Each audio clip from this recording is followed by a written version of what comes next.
Shalom, shalom, shalom. Estamos ahora estudiando un poquito sobre Primera de Samuel, lo que es Aleph Shemuel, capítulo 16, y habíamos dejado, creado no, en el verso 2 yendo para el 3. Y vamos a dar lo que es un repaso de estos versículos que son tan potentes. Y dijo Samuel, ¿cómo puedo yo ir? Si Saúl llega a saber, me matará. Y le contestó el Eterno, toma una novilla contigo y di, he venido a sacrificar al Eterno. Y llama a Isaí al sacrificio. Y yo te diré lo que has de hacer, ungirás a quien yo te designaré o designe. Y hizo Samuel lo que había dicho el Eterno, y vino a Belén, Betlehem, casa de pan, y a los ancianos de la ciudad, y acudieron a recibirlo tembloroso, y preguntaron, ¿vienen en son de paz? Es decir, ¿viene a paz o viene para desatar lo que es contienda y pelea? Y él le contestó, en paz he venido a sacrificar al Eterno. Santificaos vosotros y venid conmigo al sacrificio. Y santificó Isaí a sus hijos y los llamó al sacrificio. Y ocurrió que cuando vinieron, que él contempló a Eliab y dijo, de seguro el ungido del Eterno está ante de él. ¿Está ante de quién? Eliab.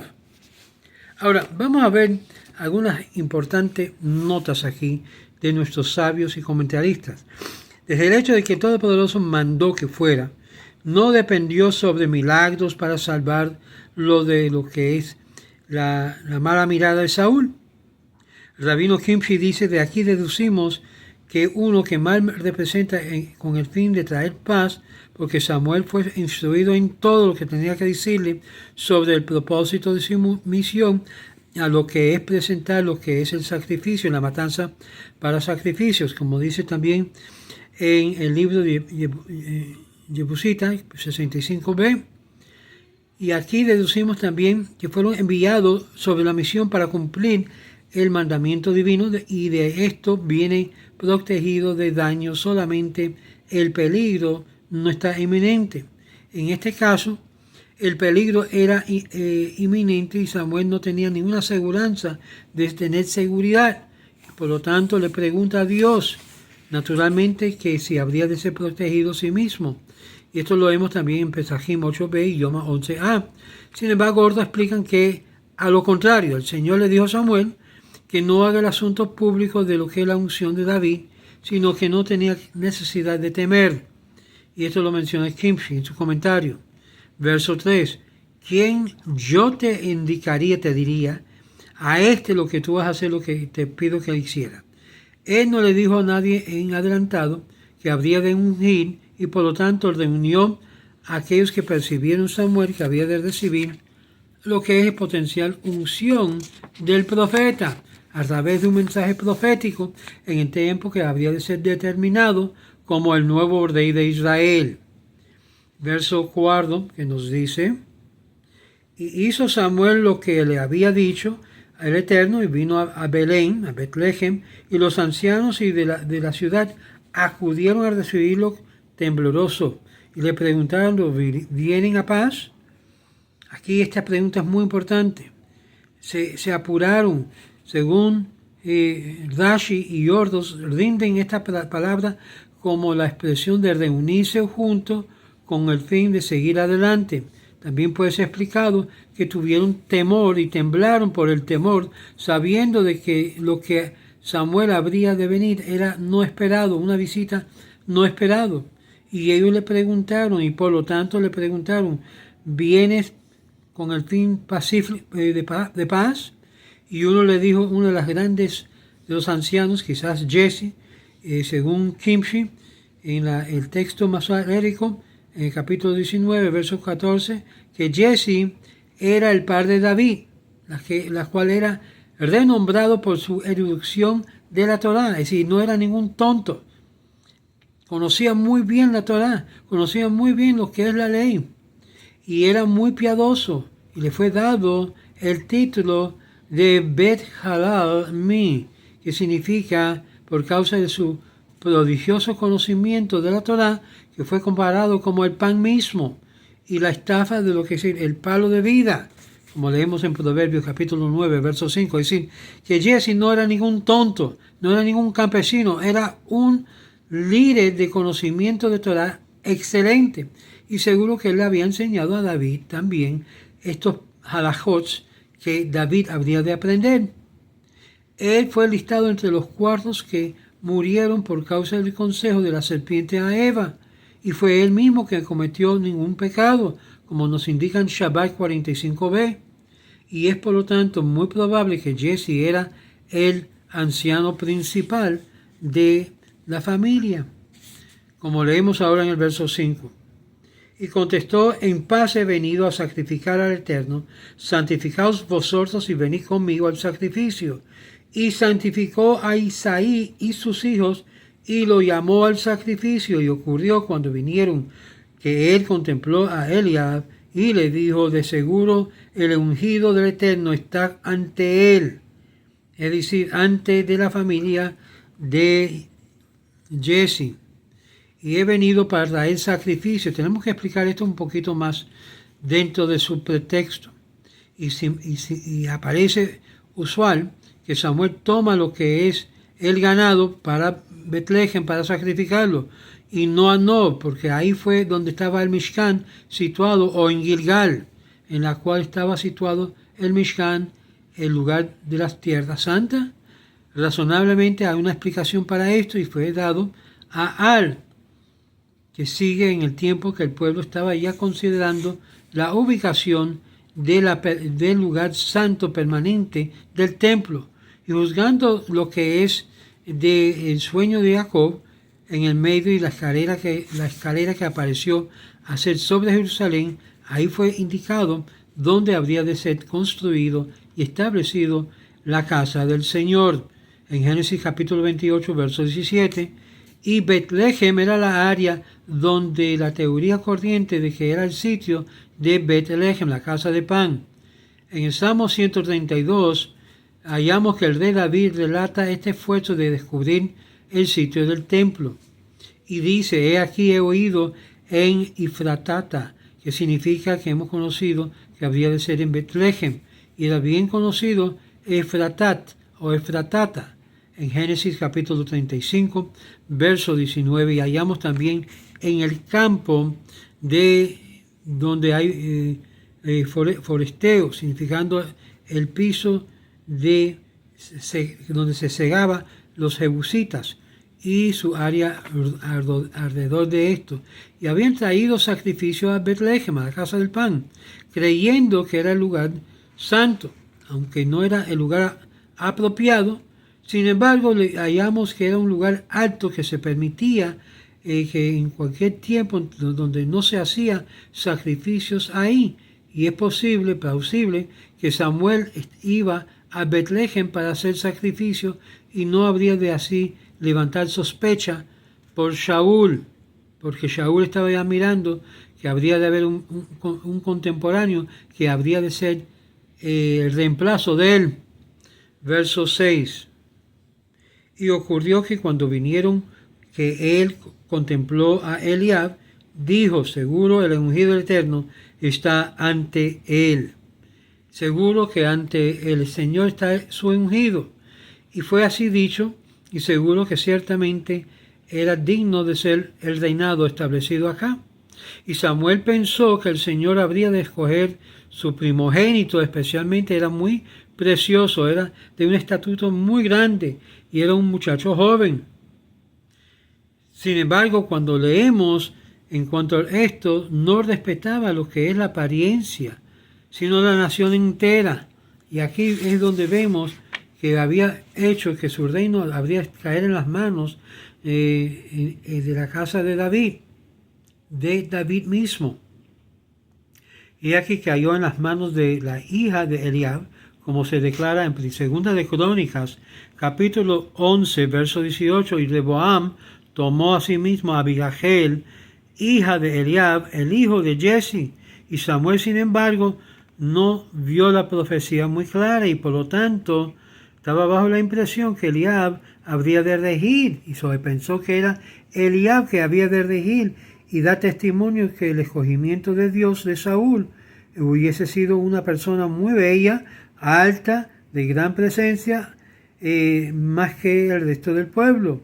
Y él, por lo tanto, estaba cierto que Eliab era el que iba a ser escogido. Sin embargo, hallamos que ciertamente ante el Señor y su ungido, que él habría de ser ante del Señor, con el Señor, y que el Señor habría de ayudarlo, asistirlo.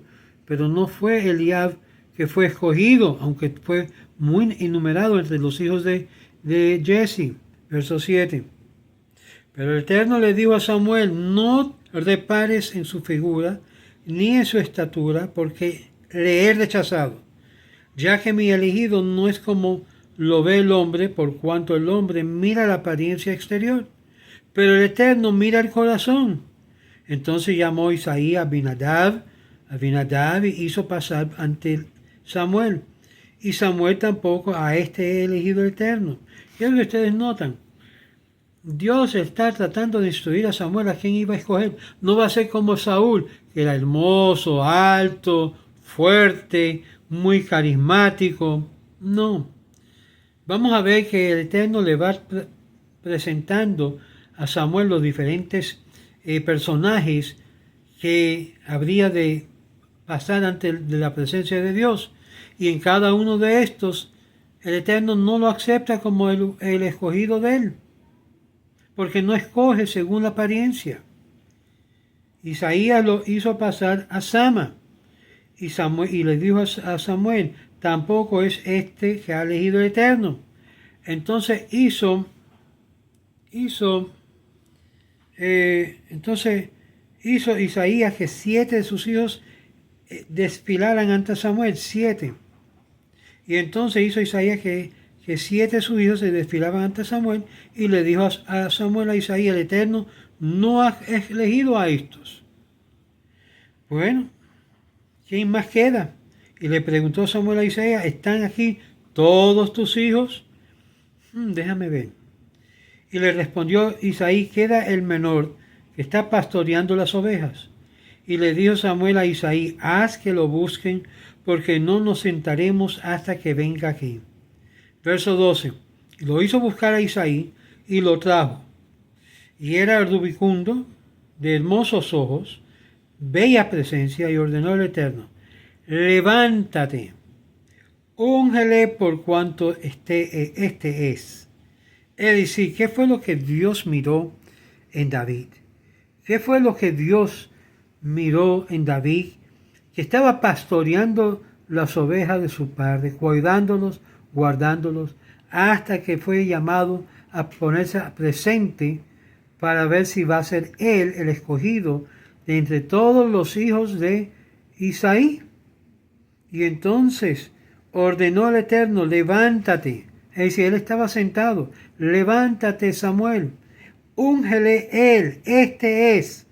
Aunque tiene hermosos ojos y bella presencia, sin embargo, es a él que yo escojo. Y ordeno al Eterno: levántate y úngele, porque cuanto este es. Verso 12. Entonces tomó Samuel el cuerno de óleo y ungió en medio de sus hermanos, y el Espíritu del Eterno se apoderó, tomó posesión de David desde aquel día en adelante. Son dos cosas vamos a ver aquí. Primeramente debemos tomar un poquito de agua porque mi lengua está seca.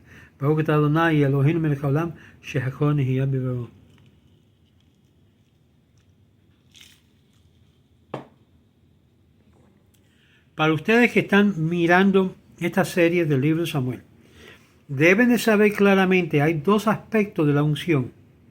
La primeramente es la parte física, lo que es el aceite que se usaba, que ya he mencionado, de unción. Si una persona no tiene esa unción de aceite, de nada le sirve la segunda parte. Tiene que ser ungido oficialmente con el aceite de unción para el rey. Segundo, es la parte que toca al Eterno, que es la unción espiritual. Y ambos ocurren después del horno, como leemos, que fue ungido, y dice que no fue su apariencia que lo cogió y su belleza de forma, sino que cuando vio Dios su corazón, sabía que a través de su apariencia física habría de ser beneficioso de su soberanía y su carácter no era tal. Y por lo tanto a todo lo demás lo habían rechazado porque era irascible persona, es decir, que Eliab era iracundo y su ira estaba encendida contra David, como leemos en el versículo 7, y también en el capítulo 17, verso 29. Rashi después en Pesajim hace esta referencia de la incidente que había ocurrido después del rechazo del Todopoderoso, revelar que él había ya sido poseído de esta característica de enojo, la cual rinde una persona de lo que es un carácter enojoso. Y por lo tanto él vio desde adentro y lo llamó a ser vidente. Y es aquí donde vemos que yo veo y te informo que tú no ves. Literalmente que el hombre ve algo exterior, que Dios ve lo interior y reveló pensamientos que estaban en su corazón. Y por lo tanto no hemos de creer que Samuel habría de hacer una declaración tan inmediata a ver la naturaleza física de este hombre, cual fue citado antes de que Eliab habría de hecho fue escogido para ocupar el trono, y no era así, sino se demostró con enojo. Y actualmente se logró a verlo cuando reaccionó con a ver a David presenciado. Señor no escoge sino concerniente al horno.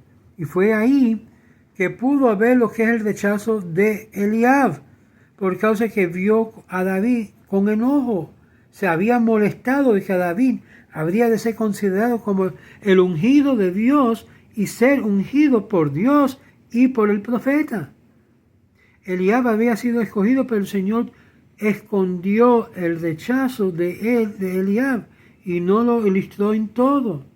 Y aquí es algo interesante que vemos, que el reino actualmente cayó en las manos de la hija de Eliab, en la cual le hemos declarado en Segunda Crónica, y Reubam tomó a sí misma a Abigail, la hija de Eliab, el hijo de Elías, de Jesse, y Samuel, sin embargo, no vio la profecía claramente, y fue por lo tanto bajo la impresión de Eliab que había de ser elegido, y no era tal, sino lo opuesto, siendo que fue traído con una presencia digno de ser monarca.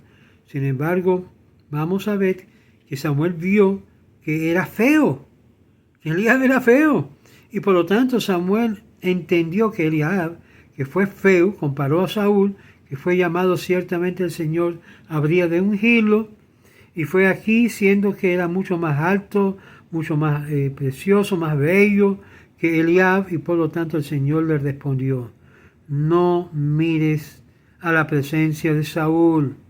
Verso 9. Verso 9 nos indica lo claro en cuanto a todo esto. Verso 9 dice: y Isaí lo hizo pasar a Shama, y dijo Samuel: tampoco es este elegido. Entonces hizo Isaías de los 7. ¿Qué pasó? No son ninguno de los 7. ¿Hay otro hijo suyo? Sí, queda el menor. Verso 11, que está pastoreando las ovejas. Y dijo Samuel a Isaí: haz que lo busquen, porque no nos sentaremos hasta que venga. Y lo hizo a buscar a Isaí y lo trajo. Verso 12, era ribucundo, de hermosos ojos y bella presencia, y ordenó el Eterno: levántate y úngele, por cuanto este es el de ojos preciosos. Tenía una mirada preciosa. ¿Qué era lo que tenía David en sus ojos? Que dice era de ojos preciosos.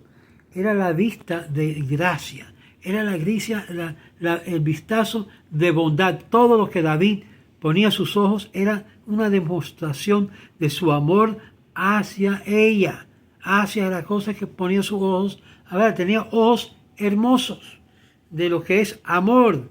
A los corderos que miraba a los corderos pastorear, tenía ojos hermosos. Pero no solamente era de una presencia también bella. Pero nada comparación con los demás que exteriormente eran preciosos de alta estructura, David era diferente. Es aquí donde hallamos que era el menor, pásalo por acá.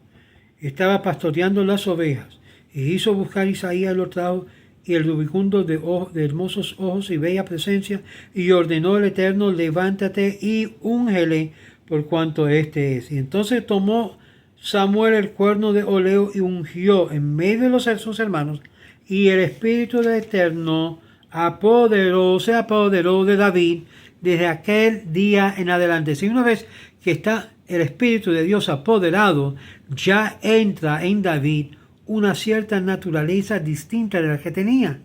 Y Samuel se levantó y fue a Rama. Pero, haberse apartado el espíritu de Saúl, el espíritu malo del Eterno lo aterrorizaba. Y esto lo leemos en verso 15. Y los siervos de Saúl le dijeron, he aquí que te aterra un espíritu malo de Dios. Yo quiero que ustedes noten la expresión, espíritu malo de Dios. Claramente hay espíritus buenos como espíritus malos. Y el que estaba atormentando a Saúl era un espíritu malo de parte de Dios. ¿Acaso Dios permite todo esto? ¿Acaso Dios permite traer lo que se llama un ruach hara, un espíritu malo de maldad? Y en cada instante lo que leemos, que cuando se comía había este sentido de alegría, y habría de tratar de derramar sangre como Esaú, y porque era rojizo, como leemos en el verso 12, y el Todopoderoso estaba con él, y sus ojos preciosos. Me encanta eso. Yo tenía esos ojos preciosos. Quizás lo tenían azul, quizás lo tenían así, que hablaba, pero el Espíritu del Señor se apartó de Saúl. El Espíritu se apoderó de David y se apartó de Saúl. Algo interesante. Y es aquí que leemos, y vamos a pautar aquí mismo en el comentario del verso 14, porque obvio, ahora un espíritu malvado de Dios lo asustaba, y así decía, el Espíritu del Señor se apartó de Saúl, y por lo tanto un espíritu, se puede decir, de tormenta ante el Señor estaba con Saúl, y se apartó de Saúl, siendo que David era recientemente ungido. Este espíritu descansaba sobre él, y se apartó del rey Saúl, por cuanto David había complacido y lo había reemplazado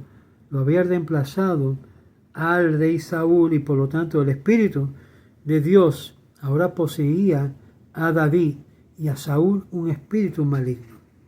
Ahora, ¿de dónde sale esto? ¿Cómo es posible? Un espíritu maligno se posee sobre David, que lo tormentaba. En el verso 13 vamos a ver que ese espíritu del Señor pasaba a ser un espíritu maligno, malo, que le daba todo tipo de pensamientos malos al rey Saúl. Y aquí comienza lo que es la batalla entre el rey Saúl y el nuevo personaje que trae celos, trae contienda a los ojos de Saúl. Y esto es lo que vamos a ver en el próximo video. No se lo pierdan. Shalom.